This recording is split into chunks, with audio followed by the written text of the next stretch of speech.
He doesn't drink. At least he doesn't drink. You know, he took the weekend off again. Isn't that incredible? I mean, everything that's going on in the world. This is a job he wanted his entire life. First run for the presidency all the way back in 1987. And he can't be away from the White House enough. He left on Friday, came back late last night off the helicopter, all the trappings of presidential power. The house where he stayed, is it really as nice as the White House? What is it about this place? Why is he going there?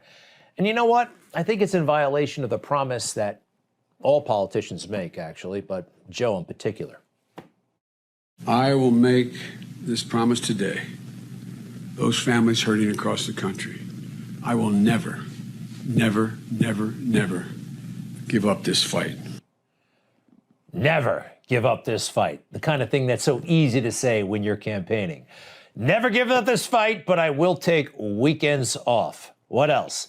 I never discussed international business dealings with my son, Hunter, even when he got that big, lucrative job from Ukraine. No, ask about Trump. I did not talk to him about that. Sure. Wild that Joe Biden wanted Ukraine in his portfolio, one of the most notoriously corrupt countries on earth. That's where Joe wanted to hang out. Very interesting. And oh, by the way, it's a given, it's understood. He talked about Burisma with his son. Take a look at this email, which has not been debunked. It's the real deal. Dear Hunter, thank you for inviting me to D.C. and giving an opportunity to meet your father and spend some time together. English is a second language. This is from Vadim Patsakoraizi. And yes, at the time, he was a key advisor to the board at Burisma. So Joe is not good at this stuff. He's not going to get any better, and neither is his staff, unfortunately. This is Secretary Blinken. He blinks a lot. You're not supposed to blink. Even his name is Blinken. All right, maybe I'm nitpicking, but well, you tell me. Is this projecting American strength? Take a look. We've seen very credible reports about the use of certain weapons, and what we're doing right now is documenting all of this, putting it all together, looking at it. All of us together are continuing to take steps to increase the pressure on Russia through additional sanctions, all of which are very actively under discussion. If he's unwilling to stop the aggression, we're going to do them. So we will look at each and every one, decide together with our allies and partners what's most effective, when we should do it, and we'll proceed in that way. Okay, we're taking steps. We are going to take steps. We're discussing. Not only are we discussing, we are actively discussing. We're going to do it. We're documenting things. All of this is weakness. And I think, quite frankly, there's a bit of a guilt complex going on here because Blinken and his boss, Biden, they've been together for a long time. Back in 2009, Joe Biden was pushing Ukraine membership in NATO. Guess what? That was considered very, very provocative. It's one of the reasons we're in the hole we're in right now, all right? One of the reasons why Putin is doing what he's doing. And take a look at Mr. Blinken. This is something else. On that trip in 2009, in a briefing after the talks here, Anthony J. Blinken, Mr. Biden's national security advisor, said he hoped that Russia would view American policy as an effort to build a multi-partner world and to shore up the stability of the entire region. We're not trying to build our own sphere of influence, he said. The partnerships aren't being built against anyone. They're being built for the purpose of addressing common challenges that Russia also faces. But in classic Swamp style, he offers this as his get-out-of-jail-free card. I don't have any guarantee that's how it's going to play out. Interesting, right? And total swamp. You know, something that the Biden administration has going against them, and actually America in this situation has going against us. None of these guys, Biden, his Secretary of State, his National Security Advisor, has any military experience. None. Zero. I have a little bit. Actually, I have some in flying in no-fly zones over southern Iraq in 1998. We were enforcing the no-fly zone, and whenever I hear these people talk about, well, just establish a no-fly zone, they're very simplistic in their approach, and they don't really understand what it entails. And Enter Marco Rubio. Senator Rubio. He's very good when it comes to foreign affairs. He seems to know the ins and outs of no-fly zones. He's somebody to listen to. Are you and your colleagues now more open to a no-fly zone? You know, look, a no-fly zone has become a catchphrase. I'm not sure a lot of people fully understand what that means. That means flying AWACS 24 hours a day. That means the willingness to shoot down and engage Russian airplanes in the sky. That means, frankly, you can't put those planes up there unless you're willing to knock out the anti-aircraft systems that the Russians have deployed, and not just in Ukraine, but in Russia and also in Belarus. So basically, a no-fly zone, if people understood what it means World War III. He's right. He's right. Could be president someday. It's going to be a long time, though. It's going to be a long time. Keep your eye on Marco Rubio. And also, we remember that this would not be happening if Trump were still in power. It is obvious. And by the way, he was telling Europe, warning them, get off of that Russian oil and gas. He was saying it in early stages of his presidency. And they literally laughed at him.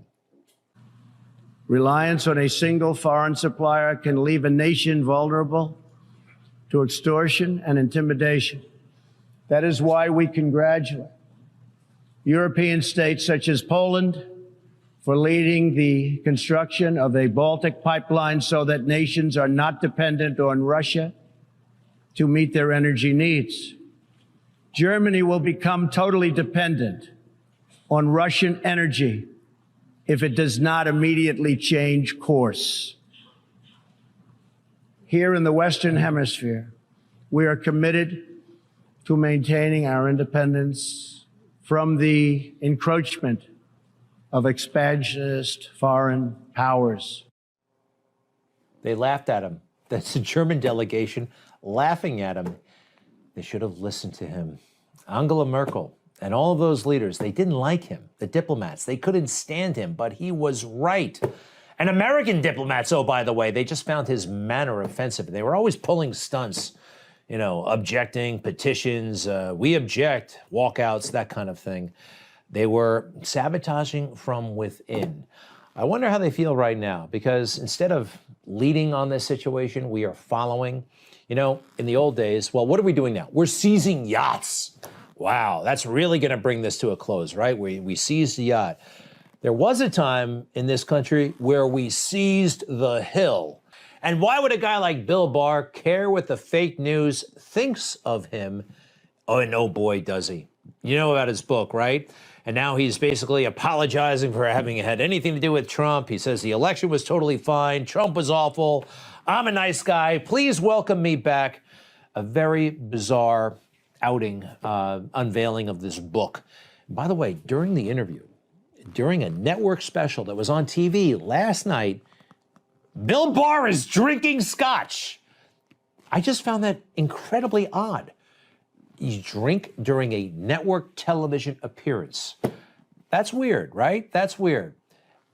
And this is wrong, by the way. The whole endeavor is wrong. And what he's saying about President Trump is also wrong. President Trump has talked about if he becomes president again, he would consider pardoning some of those who have been prosecuted from the January 6th riots. What's your reaction to that? Well, I think as a blanket statement, that was irresponsible. The people who were shown to have been engaged in this breach, forcible breach, should be prosecuted. What President Trump said was perfect, actually. I want to show you the horns guy. Now, Bill Barr just said forcibly, you show me where this man forced anybody, harmed anyone, broke anything. Look, he shouldn't have been there, but he didn't hurt anybody and he didn't break anything, and he's going to spend years in jail. Thank God President Trump said this.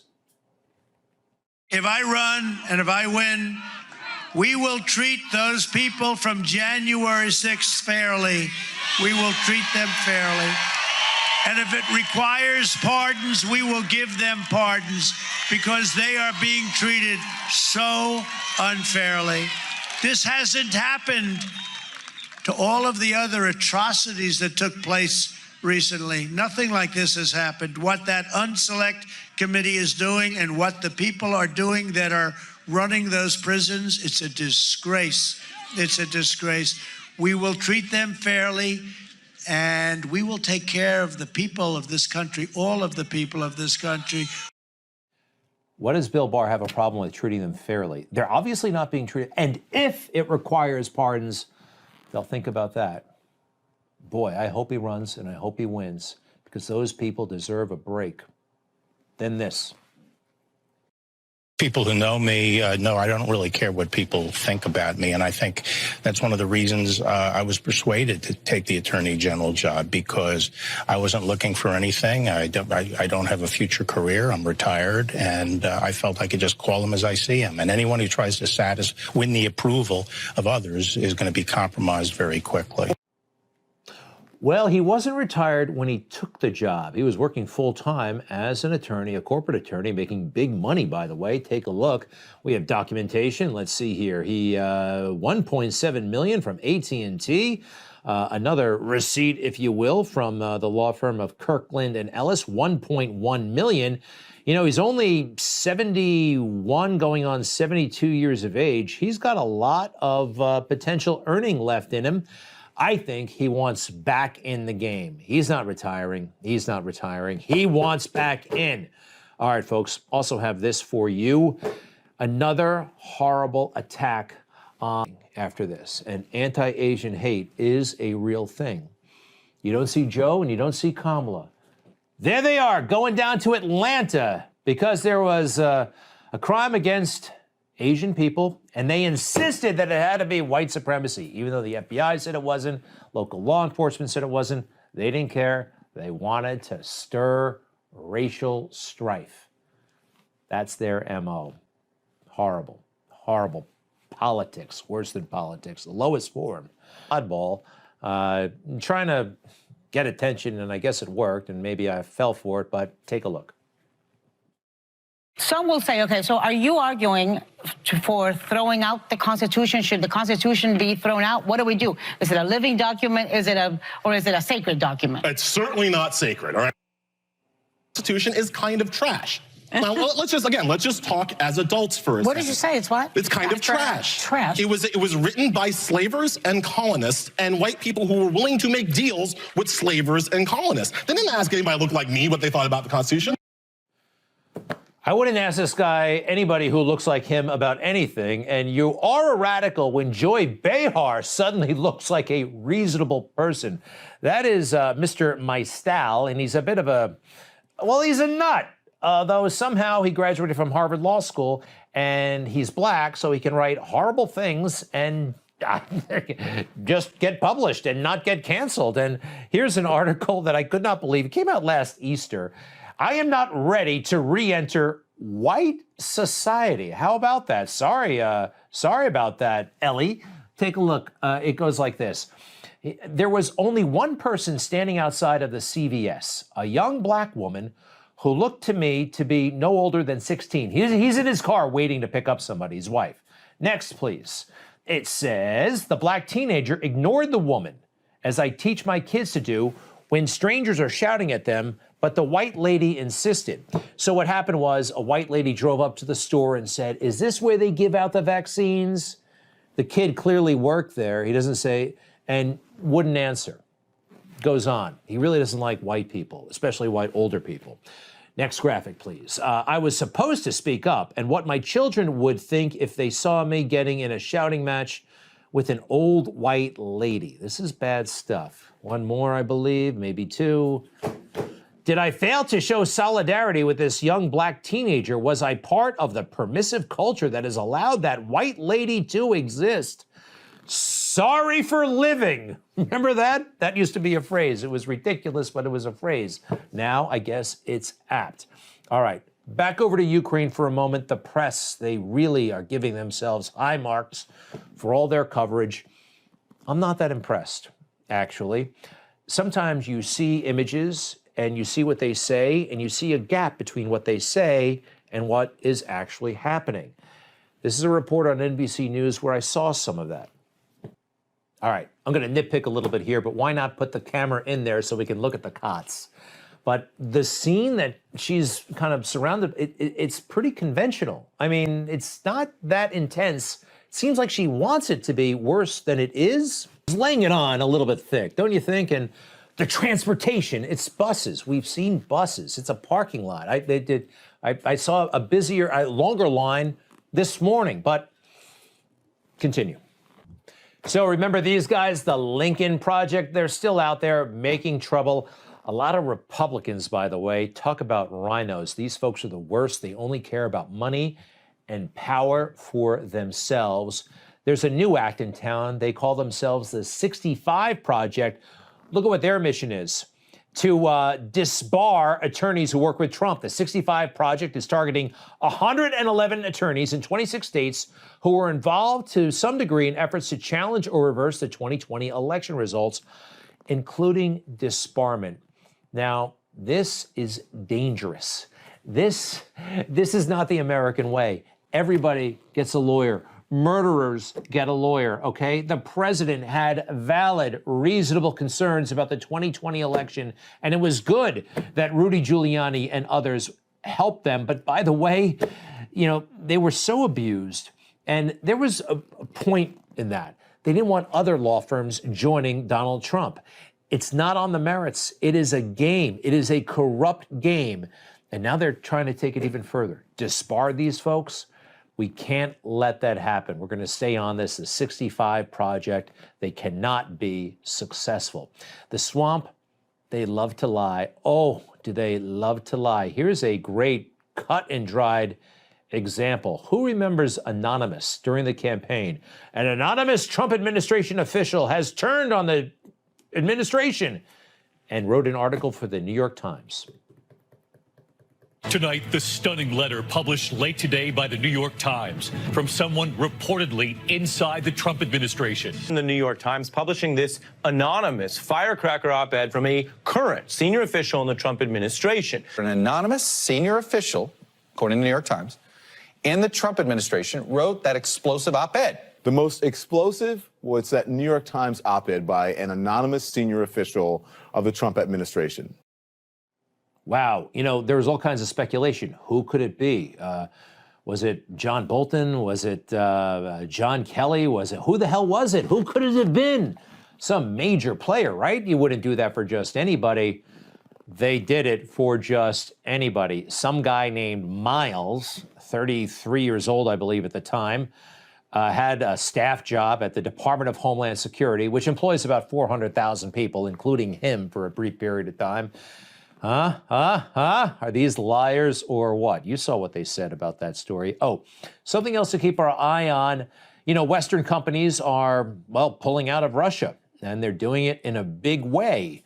You know, I'm a little bit concerned about this. I don't want it happening across the board. I really don't. I think it becomes a problem with Israel. You know, some companies are going to say we're leaving Israel now. I don't want them weighing in on foreign policy. I do notice, though, and a lot of folks have noticed, that Coca-Cola is still selling Coke in Russia. Now, do you remember when Georgia passed that voting law? What Coca-Cola had to say about that? Oh, holy God. They freaked out, like the mob did. Now they're showing independence, but look at this. Let me be crystal clear and unequivocal. This legislation is unacceptable.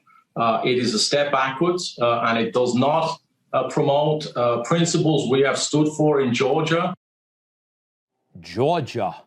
Anyway, I don't think he even read the bill. The bill is fine, and yet they weighed in like everybody else. And he said crystal clear. They all use the same terminology, crystal clear.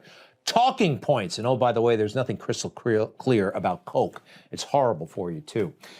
Quick update on the the fecal matter guy in New York City. This is horrible. He's about to smear fecal matter into this woman's face. Absolutely awful what happened. And it's even worse that he was arrested and they let him go after 45 minutes. Can you believe that?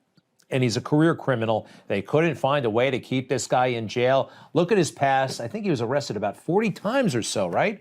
40 times, 3 arrests, released without bail. Now, they let him go, and then they rearrested him for something else, and then they let him go again. again, you got to find a way to keep this guy. He's a threat to others and to probably himself.